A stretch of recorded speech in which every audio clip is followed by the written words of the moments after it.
episódio de hoje, nós falaremos o porquê que a gente tem medo de cantar.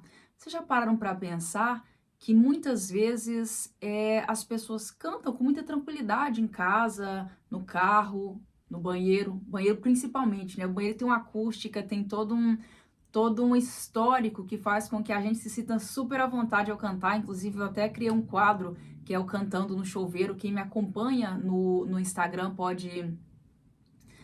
costuma ver, não é, as cenas que eu coloco nesse quadro, e isso, ele até ganhou aqui um pouco mais de vida, porque gerou muita identificação. Muitas pessoas entraram e falaram assim, nossa, sim, começaram a se identificar com aquilo, porque cantar no banheiro, cantar no chuveiro, é algo que transpõe aqui a nossa liberdade, a gente não está preocupado com o julgamento do outro.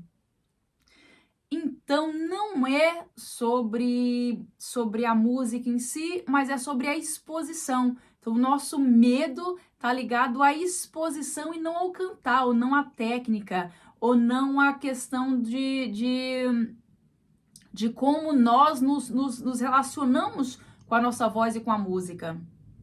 Porque cantar acaba por ser que é algo muito íntimo, né? Quando a gente canta, não sai só voz, sai corpo, sai emoção, sai história. E talvez por isso é que a gente tenha medo de cantar. Eu tenho aqui alguns alunos mesmo que me chamaram muita atenção sobre isso. Uma vez uma aluna disse assim, olha, eu me abro com muita facilidade, eu posso passar horas falando com a minha psicóloga, falando sobre coisas assim mais íntimas, mas quando eu entro aqui para aula de canto, eu me sinto completamente nua, completamente vulnerável, eu me sinto sem chão, é algo que eu nem consigo explicar, porque talvez quando a gente canta, não tá aqui, não envolve a sua voz, não é? Não tem esse isolamento da voz, tem todo o entorno. Tem todas as coisas que nós acreditamos, as nossas crenças, tem o nosso corpo, a nossa relação com o nosso corpo, a nossa postura, a nossa forma de ver, de sentir, de interpretar. Então, tudo isso está ligado às bases que nos levam a cantar. Então, o medo, ele não é técnico. A maioria das pessoas, ela acha que tem medo de desafinar, tem medo de errar letra, tem medo de não conseguir cantar bem uma melodia, mas sinceramente, tem muita gente aqui afinada, mas emocionalmente travada. Significa que a pessoa canta bem, consegue cantar bem, a pessoa consegue tecnicamente, não é, contornar todas as notas, realizar finalizações, mas o que trava não é a técnica vocal, é o medo de errar. Então, às vezes, a pessoa não tem medo de cantar, ela tem medo de ser percebida, ela tem medo de ser ouvida. Isso tem a ver aqui com a nossa dificuldade de ser vulnerável, com a nossa dificuldade de ser frágil ou medo de falhar em algum lugar, não é? Isso corrobora aqui muito com uma autora que é a Brené Brown, que é autora do livro A Coragem de Ser Imperfeito, ela fala aqui que a vulnerabilidade é o berço da conexão humana. E eu acho que isso é super integrado aqui com a minha forma de ver a voz, porque porque eu não penso e não faço conexões só entre canto, voz e ciência vocal, mas entre todas as outras áreas também que envolvem aqui psicologia, neurociência, pedagogia, desenvolvimento humano, desenvolvimento espiritual, porque são áreas que nos ajudam a pensar sobre o ato do cantar em si e não reduzir isso só à técnica. Porque nós enquanto humanos, nós temos aqui uma forma de pensar, de agir que é muito mais complexa. Então, cantar, ela é um ato de vulnerabilidade pura. A voz, ela entrega tudo que nós temos aqui no nosso corpo, né? Ou seja, a voz entrega a insegurança, a voz entrega emoção, a voz entrega presença, e ela revela coisas que a gente nem queria mostrar. É muito fácil, nós conseguimos analisar muitas vezes as pessoas pela forma como elas falam, pela forma como elas se revelam através da voz. E o cantar traz justamente isso. O cantar traz essa relação de nós com o nosso corpo e do que nós conseguimos expor. Então, quando nós vamos cantar aqui, há uma série de emoções que começam a se interligar entre si. E quando a gente fala aqui nessa vulnerabilidade, ontem eu estava aqui lendo esse livro, o Poder do Agora. Tem uma parte aqui interessante que tá na página, já posso até indicar porque tava a ler isso mesmo ontem, tá na página 68, onde o autor aqui, que é Eckhart Tolle, fala sobre o medo. E o medo com essa relação aqui com o ego, a relação do ego, do medo e do ego. Porque muitas vezes esse medo da falha, ele tá muito mais ligado com esse ego ferido, não é? Com esse ego tão superior. Porque, gente, vamos ser sinceros? Meu Deus, a gente é um grão de areia, a gente é um nada no mundo e a gente acha que as pessoas estão preocupadas com o que a gente vai fazer, com o que a gente vai pensar. Eu falo sempre assim, meu Deus, vocês têm só uma vida e vocês estão desperdiçando essa vida preocupados com o julgamento do outro. O outro paga as suas contas, o que o outro vai fazer por si que você não faça, né? Tem vários aqui coaches que começam a falar assim, nossa, você é o representante do seu sonho na Terra, que se você não lutar pro seu sonho, que vai lutar. Mas tem vários outros pensamentos que nos levam aqui a pensar que nós supervalorizamos demais coisas que são relativamente simples, não é? E pensar nisso, ao pensar nisso nos faz perceber que quando você canta não sai só som, sai aqui a autoestima também. Então uma pessoa que tá com a autoestima baixa, uma pessoa que tem muito medo de ser julgada, uma pessoa que tem muito medo do outro, julgamento do outro, ela vai ter essa dificuldade de se expor. E nesse sentido, nós temos aqui a questão do sistema nervoso, porque não é só invenção, né? Não é só a questão, é físico. Inclusive o médico Gabor Maté, ele fala muito sobre a questão da repressão, né? Do corpo reprimido, da repressão emocional. E ele diz que o corpo, ele aprende a se proteger. Ele fala que o corpo, ele cria aqui mecanismos de proteção emocional. E a voz, claro que a voz também faz isso, né? Porque a voz faz parte do corpo, a voz é corpo. Então, nesse sentido, às vezes, basta que uma frase que foi dita lá atrás, eu já encontrei inúmeros, dezenas de alunos que diziam que lá atrás, porque o irmão, ou porque a irmã, porque o pai, porque a mãe, disse que eles cantavam mal, ou para poder calar a boca, ou para cantar mais baixo, ou que desafina demais, não, você não tem jeito para cantar, você não tem talento, você é péssimo. Enfim, essas frases, elas ficaram aqui, ó, ecoando desde a infância até hoje nessas pessoas. Porque aquilo era algo que foram ditos por pessoas importantes, né? Talvez fossem dito por qualquer pessoa, isso talvez não tivesse tido o mesmo peso. Mas como foi dito por um irmão, por um pai, por uma mãe, uma avó, um tio, alguém muito próximo, isso ecoou e o corpo aprendeu. O corpo aprendeu o seguinte: não é seguro se expor, não vamos nos expor, nós não temos condição de nos expor, isso não nos faz bem. E as pessoas muitas vezes cresceram com esse pensamento, né, de eu não sei, eu não sou bom, eu sou péssimo nisso, eu não vou me expor, não vou me colocar nessa situação. Então tem gente adulta vivendo até hoje a vergonha vocal de uma criança. Ou seja, isso criou um trauma, né? Isso não foi superado. E muitas vezes o trabalho que eu tenho com os alunos e vejo cada vez de forma mais importante é muito mais um trabalho terapêutico, né? O cantar, ele entra aqui nessa zona terapêutica, que é a zona da liberdade, de libertar a voz, de dar sentido à voz. Eu, inclusive, vejo aqui muitas pessoas que dizem assim, não, eu não posso me ouvir, eu não consigo me ouvir, minha voz é horrível. E muitas vezes o trabalho nem é só aqui de exercícios vocais, mas assim, começa a se gravar, começa a se ouvir, porque aqui eu acho que o que está precisando mesmo é de você reconhecer a sua voz, de você ouvir e perceber o quanto que a sua voz, quanto seu timbre é bonito.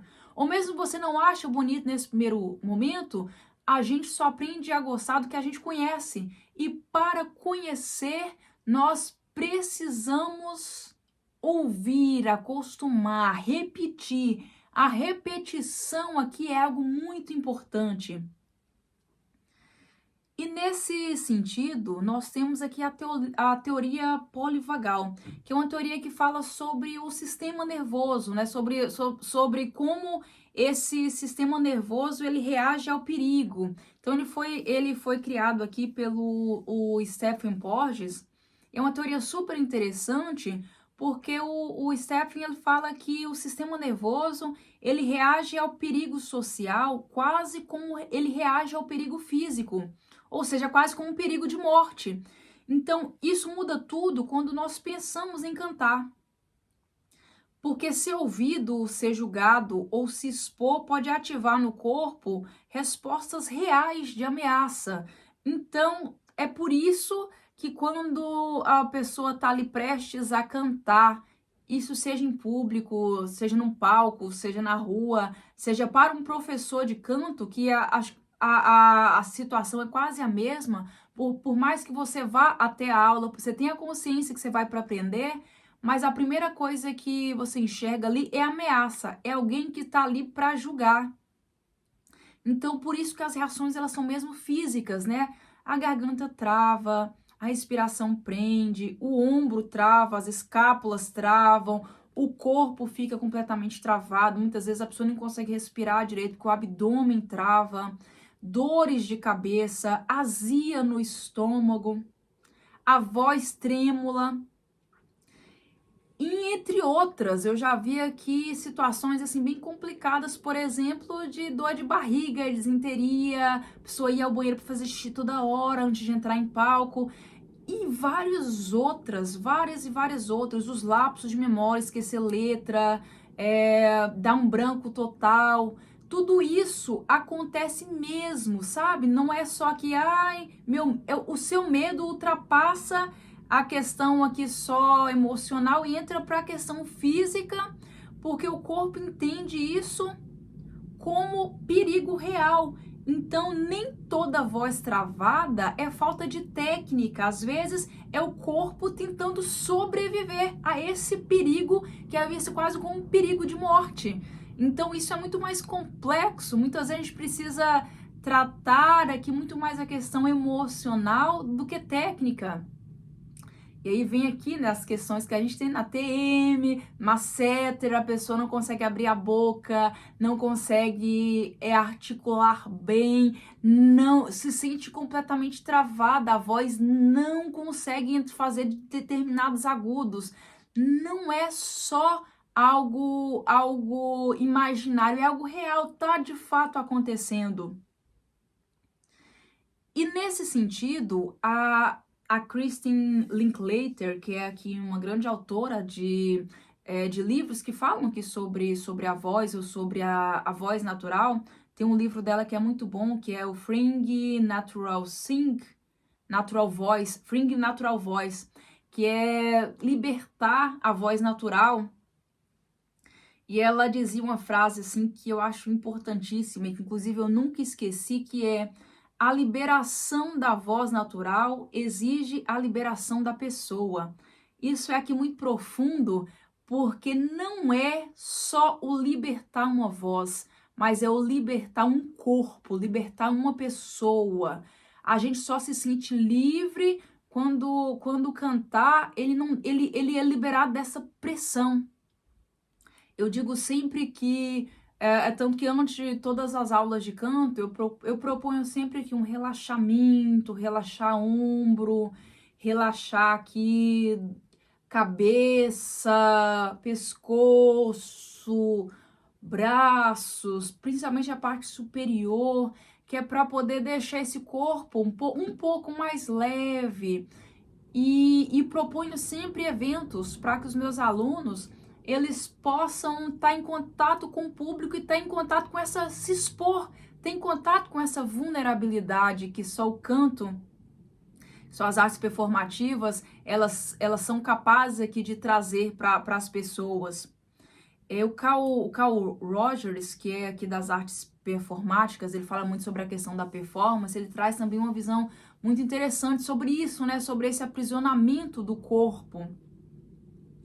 Então, muitas vezes o cantar aqui não é só questão de aprender a técnica vocal, mas está muito mais ligado ao o quanto a gente se sente seguro para existir, para dar voz à nossa voz. Então, o problema aqui, se você tem muito medo de cantar, o problema não é a sua voz. O problema é o que fizeram para que você acreditasse sobre ela, não é? Sobre essa questão de uma voz que nunca será possível de cantar, sobre o quanto que a pessoa canta mal, quanto que a pessoa é desafinada, o quanto que a pessoa não tem capacidade de aprender a cantar, o quanto que são casos impossíveis, quando na verdade aqui toda voz ela pode se libertar, todo corpo que tem voz ele é capaz de cantar. E o que mais choca é que tem gente que passou por isso não é a vida inteira. A vida inteira tentou ocupar espaço, mas não teve essa chance, né? Não teve esse espaço para existir, para ocupar, para resistir.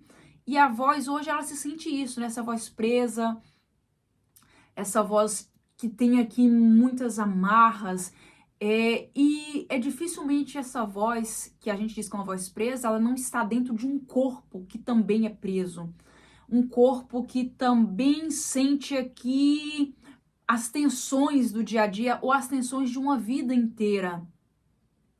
Cada vez que eu encontro uma voz que tem dificuldade de se libertar, eu encontro um corpo que também está dentro de uma prisão. Então, esse medo exacerbado, ele extrapola os limites da voz. Ele está muito aqui ligado a como nós nos enxergamos, como nós existimos e como nós ocupamos espaço no mundo, porque ter voz é ocupar espaço no mundo. Então, talvez cantar não seja só sobre perder o medo por completo. O medo ele sempre vai existir, a gente vai ter sempre uma pequena adrenalina que eu acho que é super importante, porque ela nos leva a nos dedicar, a pensar em fazer hoje uma apresentação melhor do que nós fizemos ontem, do que nós fizemos na semana passada. E isso traz aqui também uma vontade, né, enorme de melhorar e de sentir aquela realização do eu me superei. Mas também entra aqui num processo de que nós precisamos parar de pedir permissão. A gente não precisa de pedir permissão para existir, a gente precisa existir. A nossa voz precisa existir. Então, antes aqui de finalizar, quem está no Spotify, não esqueça de avaliar, de dar ali as 5 estrelas, de comentar, curtir. Quem está no YouTube, ativa o sinal, segue o nosso canal, comenta, compartilha esse episódio com mais pessoas. Espero que vocês tenham gostado. Até o próximo episódio. Esse foi mais um Quintal dos Sons, do meu quintal para o seu.